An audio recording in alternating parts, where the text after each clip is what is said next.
smirk. Sometimes he'll stick his tongue just in between his teeth. The twitch of the shoulder. Right, you know. Twitch of the shoulder, a nod, like I got over on him again, sort of thing. Yeah. Yeah. Yeah. Yeah. All right, go ahead.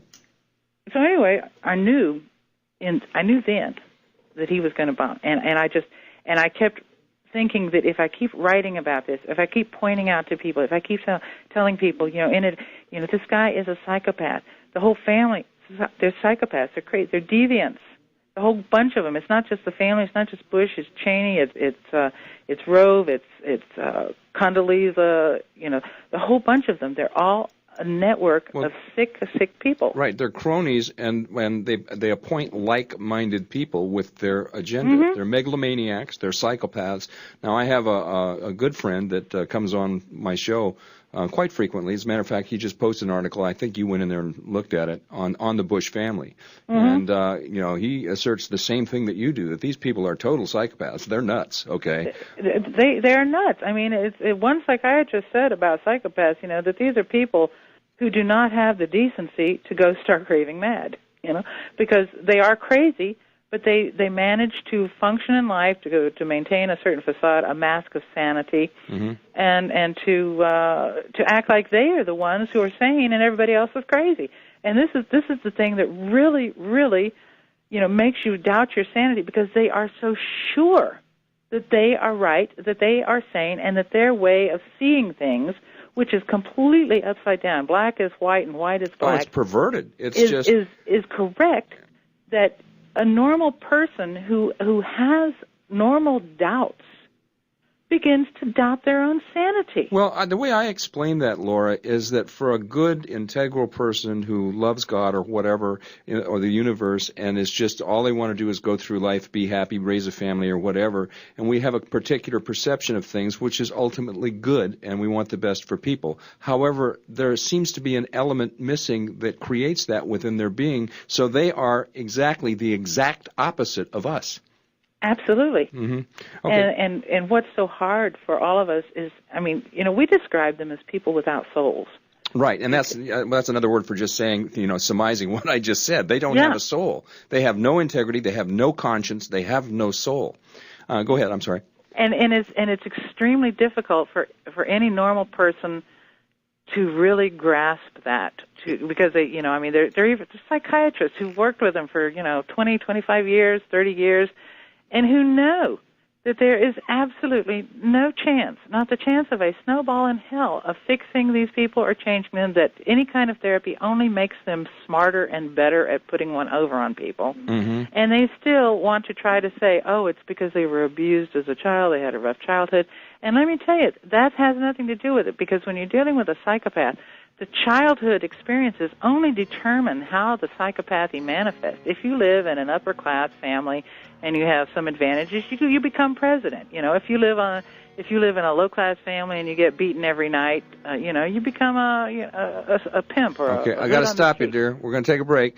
Okay, stick with me. Michael Herzog, The American Awakening, with my special guest, Laura Knight Jadczyk. We'll be back in 3. It's getting even better. Stick with me, republicbroadcasting.org. All right, we're back. Michael Herzog, The American Awakening, coming to you live from Round Rock, Texas. Short segment coming up to the top of the hour. And we're on with my special guest, Laura Knight Jadczyk, who is telling us about psychopaths. And we have one in the White House. Laura, go ahead. Continue. Oh, yeah. So as I was saying, I knew in October, November, December, Bush was going to bomb Iraq. And that's when we made our plans to leave, because not only was I very, very disturbed to see that people were not getting it, people were not waking up, people were not doing anything. You tell somebody it's a psychopath, and they, we have the political process. And I'm saying the political process is not what you need when you deal with a psychopath. And so anyhow, we left. And our little Signs of the Times page became even more of a center of discussion, because this was the angle that we were pushing, which is that we were dealing with pathological types in high places. Right, and it's not just him. It doesn't stop with him. As you mentioned, it's Condoleezza Rice, it's Dick Cheney. There's a whole, and I'm sure, in looking at your website, Laura, I know that you've gone down the rabbit hole on a number of different issues, and it takes me back to the PNAC documents, which were drafted and signed by number of these people, Jeb Bush, Wolfowitz, Richard Pearl. This has been in the planning stage for a long, long time. Right, but also, and I give credit where credit is due, although, I despise these people. They have done such a amazing job of dumbing down, if you will, hypnotizing, to use your word, okay? Hypnotizing the American public to a point where when you try to rip the curtain back from the wizard and show these people what's going on, they literally glaze over. They'll attack you. Right, because it rocks their paradigm so badly with this illusion of it's Alice in Wonderland world is what it is. Okay, it's where they live, and if you go in there and try to expose any sort of an element of truth to it, they are offended so badly that they will attack you.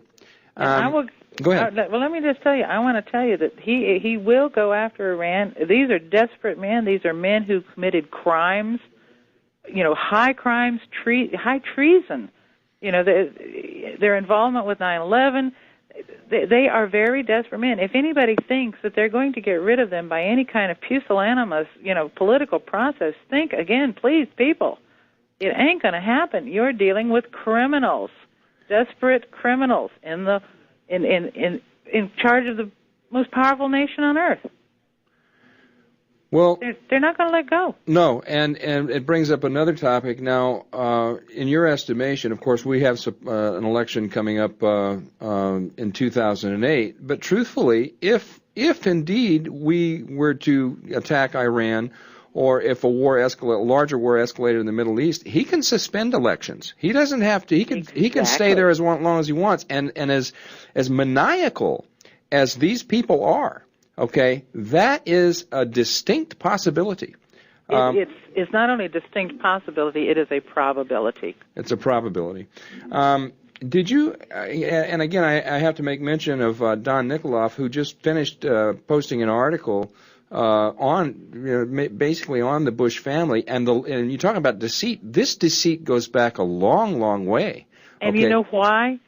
Why is that? I mean, a lot of people will say that that no group of human beings could carry out a conspiracy like that over that period of time because they would need to have their immediate gratification, and in a certain sense that's true. Mm-hmm. But what we are talking about here is we are talking about an entirely different species of being, and this species is acting on behalf of its own kind. We are not conspecific with them. Okay. Well, listen, we have to take a break at the top of the hour. When we come back, let's dive into this species just a little bit and see what we can find. This is Michael Herzog, The American Awakening. You're coming to you live from Round Rock, Texas, with my special and very interesting guest, Laura Knight Jadczyk.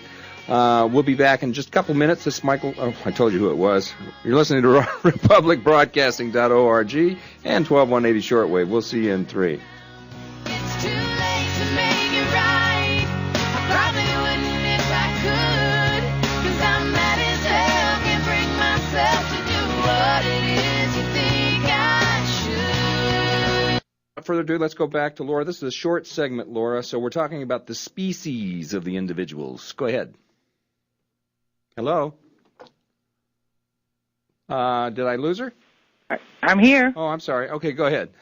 Yes. What we call essential psychopathy occurs at a rate of it depends on which expert you're listening to, but there's somewhere between 2 and 5% of the population, and they are genetically different, and they are so different that when brainwave scans of psychopaths were included in a technical and an academic paper that was presented by Robert Hare to an academic journal.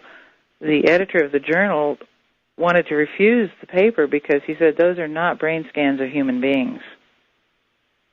And they were so vastly different from any kind of brain activity that goes on in a normal human being. And we're talking, when I say normal human being, of course everybody has, different neuroses. Right.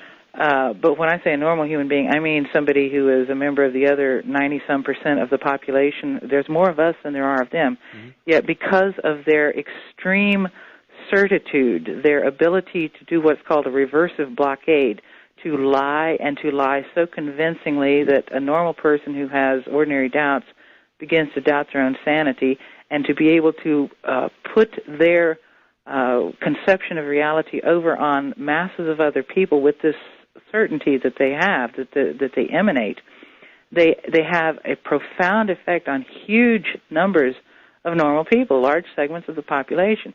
And because they have no conscience, they are able to do absolutely anything they want to get to the top.